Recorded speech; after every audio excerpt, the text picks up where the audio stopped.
This is Macy Wood. For starters, I would like to apologize for being in my car. I would like to record this somewhere more formal, but sometimes when you live in a dorm, the only quiet place is your car. But I wanted to record a video because I feel like I'm so used to writing, and I kind of use writing as a security blanket. Since this is a speaking class, I decided I would actually speak my reflection and send you a video instead of just typing it up in a document.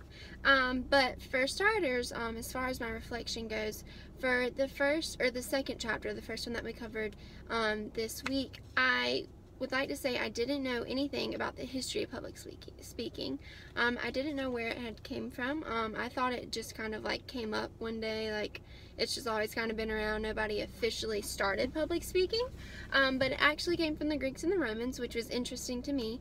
And then that chapter talked about the definition of rhetoric, and when I first read that, what I gathered was that that basically meant you were speaking to persuade someone, which reading through the chapters, that ultimately kind of changed and conformed into different things. And the way it changed was it started out in order to speak, you kind of did that in a way so you could be seen as a good citizen, as far as the citizens could actually propose laws themselves. So they had to give speeches and whatnot in order to propose those laws, and in those speeches they needed to seem knowledgeable and informed and everything in order to get the law passed. So that was kind of interesting to me. I didn't know that. I didn't know what it came from.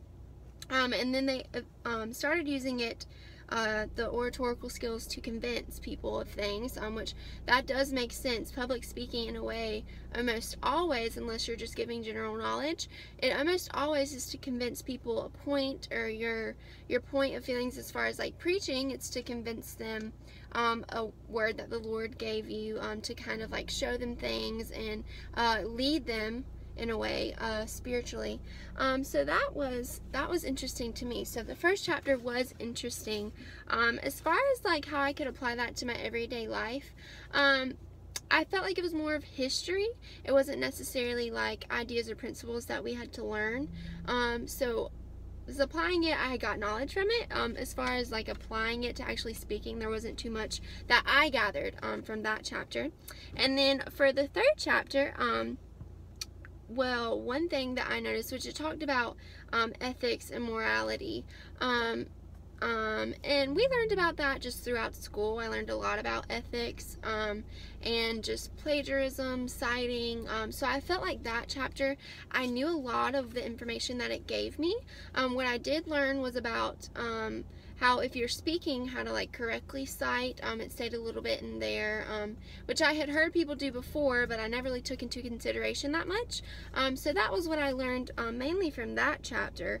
And then I was reading at the end, and what stuck out to me was it said to avoid plagiarism by taking notes during the research process, citing, and identifying sources when it's appropriate, which that pretty much sums up the whole chapter. Was about all of that, ethics and everything.